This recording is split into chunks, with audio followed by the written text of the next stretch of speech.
Stave 5. The End of It. Yes, and the bedpost was his own. The bed was his own, the room was his own. Best and happiest of all, the time before him was his own to make amends in. "I will live in the past, the present, and the future," Scrooge repeated as he scrambled out of bed. "The spirits of all three shall strive within me. Oh, Jacob Marley, heaven and the Christmas time be praised for this. I say it on my knees, old Jacob, on my knees." He was so fluttered and so glowing with his good intentions that his broken voice would scarcely answer to his call. He had been sobbing violently in his conflict with the spirit, and his face was wet with tears. "They are not torn down," cried Scrooge, folding one of his bed curtains in his arms. "They are not torn down, rings and all. They are here. I am here. Shadows of the things that would have been may be dispelled. They will be. I know they will." His hands were busy with his garments all this time, turning them inside out, putting them on upside down, tearing them, mislaying them, making them parties to every kind of extravagance. "I don't know what to do," cried Scrooge, laughing and crying in the same breath, and making a perfect Laocoon of himself with his stockings. "I'm as light as a feather. I'm as merry as an angel. I'm as merry as a schoolboy. I'm as giddy as a drunken man. A Merry Christmas to everybody. A Happy New Year to all the world. Hello there, whoop, hello!" He had frisked into the sitting-room and was now standing there perfectly winded. "There's the saucepan that the gruel was in," cried Scrooge, starting off again and going round the fireplace. "There's the door by which the ghost of Jacob Marley entered. There's the corner where the ghost of Christmas Present sat. There's the window where I saw the wandering spirits. It's all right, it's all true, it all happened. Ha ha ha!" Really, for a man who had been out of practice for so many years, it was a splendid laugh, a most illustrious laugh, the father of a long, long line of brilliant laughs. "I don't know what day of the month it is," said Scrooge. "I don't know how long I've been among the spirits. I don't know anything. I'm quite a baby. Never mind, I don't care. I'd rather be a baby. Hello, whoop, hello there." He was checked in his transports by the churches ringing out the lustiest peals he had ever heard. Clash, clang, hammer, ding, dong, bell, bell, dong, ding, hammer, clang, clash. Oh, glorious, glorious! Running to the window, he opened it and put out his head. No fog, no mist, clear, bright, jovial, stirring, cold, cold, piping for the blood to dance to. Golden sunlight, heavenly sky, sweet, fresh air, merry bells. Oh, glorious, glorious! "What's today?" cried Scrooge, calling downwards to a boy in Sunday clothes who perhaps had loitered in to look about him. "Eh?" returned the boy with all his might of wonder. "What's today, my fine fellow?" said Scrooge. "Today?" replied the boy. "Why, Christmas Day." "It's Christmas Day," said Scrooge to himself. "I haven't missed it. Spirits have done it all in one night. They can do anything they like. Course they can, course they can. Hello, my fine fellow." "Hello," returned the boy. "Do you know the poulterers in the next street but one at the corner?" Scrooge inquired. "I should hope I did," replied the lad. "An intelligent boy," said Scrooge. "Remarkable boy. Do you know whether they've sold the prize turkey that was hanging up there? Not the little prize turkey, the big one." "What, one as big as me?" returned the boy. "What a delightful boy," said Scrooge. "Pleasure to talk to him. Yes, my buck." "It's hanging there now," replied the boy. "Is it?" said Scrooge. "Go and buy it." "Walker!" exclaimed the boy. "No, no," said Scrooge. "I'm in earnest. Go and buy it. Tell them to bring it here, that I may give them the direction where to take it. Come back with the man, I'll give you a shilling. Come back with him in less than 5 minutes, I'll give you half a crown." The boy was off like a shot. He must have had a steady hand at a trigger who could have got a shot off half so fast. "I'll send it to Bob Cratchit's," whispered Scrooge, rubbing his hands and splitting with a laugh. "He shan't know who sends it. It's twice the size of Tiny Tim. Joe Miller never made such a joke as sending it to Bob's will be." The hand in which he wrote the address was not a steady one, but write it he did, somehow, and went downstairs to open the street door, ready for the coming of the poulterer's man. As he stood there waiting his arrival, the knocker caught his eye. "I shall love it as long as I live," cried Scrooge, patting it with his hand. "I scarcely ever looked at it before. What an honest expression it has in its face. It's a wonderful knocker. Here's the turkey. Hello, whoop! How are you? Merry Christmas!" It was a turkey. He never could have stood upon his legs, that bird. He would have snapped 'em short off in a minute, like sticks of sealing wax. "Why, it's impossible to carry that to Camden Town," said Scrooge. "You must have a cab." The chuckle with which he said this, and the chuckle with which he paid for the turkey, and the chuckle with which he paid for the cab, and the chuckle with which he recompensed the boy, were only to be exceeded by the chuckle with which he sat down breathless in his chair again and chuckled till he cried. Shaving was not an easy task, for his hand continued to shake very much, and shaving requires attention, even when you don't dance while you are at it.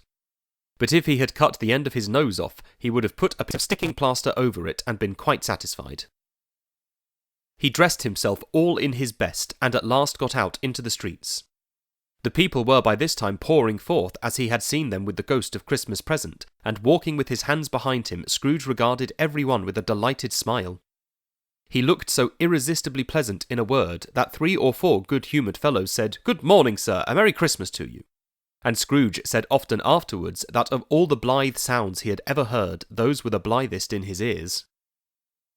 He had not gone far when coming on towards him he beheld the portly gentleman who had walked into his counting-house the day before, and said, "Scrooge and Marley's, I believe."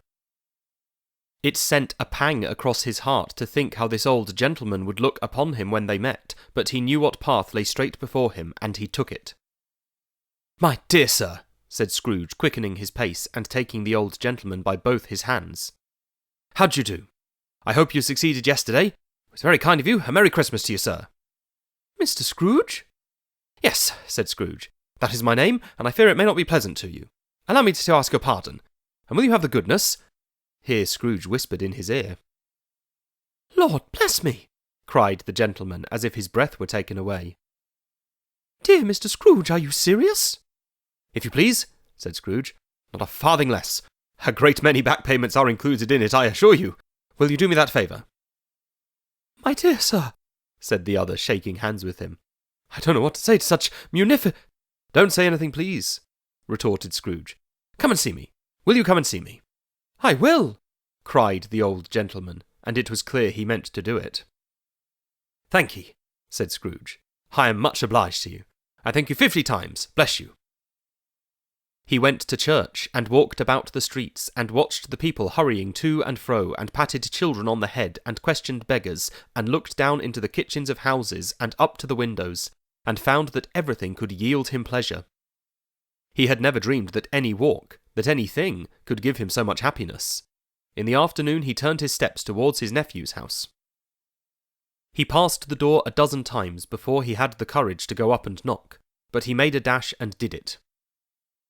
"Is your master at home, my dear?" said Scrooge to the girl. "Nice girl, very." "Yes, sir." "Where is he, my love?" said Scrooge. "He's in the dining room, sir, along with mistress. I'll show you upstairs, if you please." "Thank ye, he knows me," said Scrooge, with his hand already on the dining-room lock. "I'll go in here, my dear." He turned it gently and sidled his face in round the door. They were looking at the table, which was spread out in great array, for these young housekeepers are always nervous on such points, and like to see that everything is right. "Fred!" said Scrooge. Dear heart alive, how his niece by marriage started!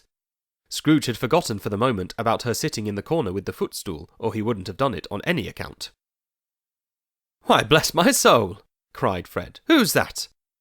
"It's I, your Uncle Scrooge. I've come to dinner. Will you let me in, Fred?" Let him in? It is a mercy he didn't shake his arm off. He was at home in 5 minutes. Nothing could be heartier. His niece looked just the same. So did Topper when he came. So did the plump sister when she came. So did everyone when they came. Wonderful party, wonderful games, wonderful unanimity, wonderful happiness.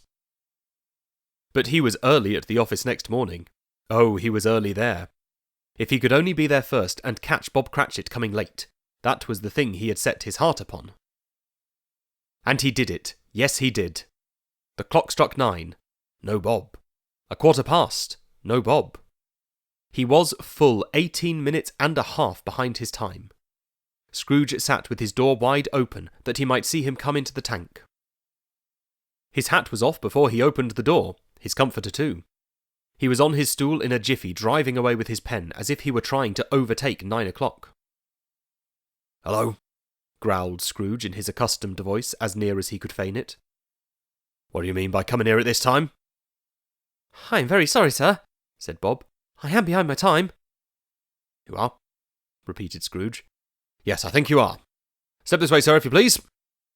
It's only once a year, sir, pleaded Bob, appearing from the tank. Should not be repeated. I was making rather merry yesterday, sir. Now, I'll tell you what, my friend, said Scrooge.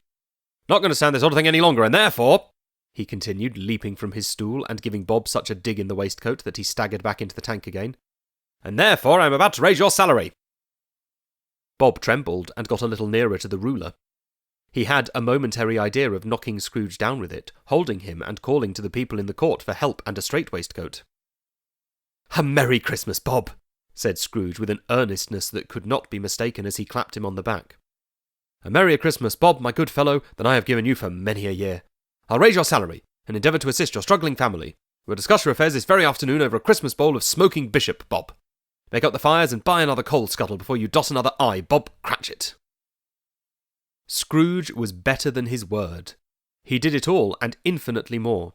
And to Tiny Tim, who did not die, he was a second father. He became as good a friend, as good a master, and as good a man as the good old city knew, or any other good old city, town, or borough in the good old world. Some people laughed to see the alteration in him, but he let them laugh, and little heeded them, for he was wise enough to know that nothing ever happened on this globe for good at which some people did not have their fill of laughter in the outset, and knowing that such as these would be blind anyway, he thought it quite as well that they should winkle up their eyes in grins as have the malady in less attractive forms. His own heart laughed, and that was quite enough for him. He had no further intercourse with spirits, but lived upon the total abstinence principle, ever afterwards, and it was always said of him that he knew how to keep Christmas well, if any man alive possessed the knowledge. May that be truly said of us, and all of us. And so, as Tiny Tim observed, God bless us, every one.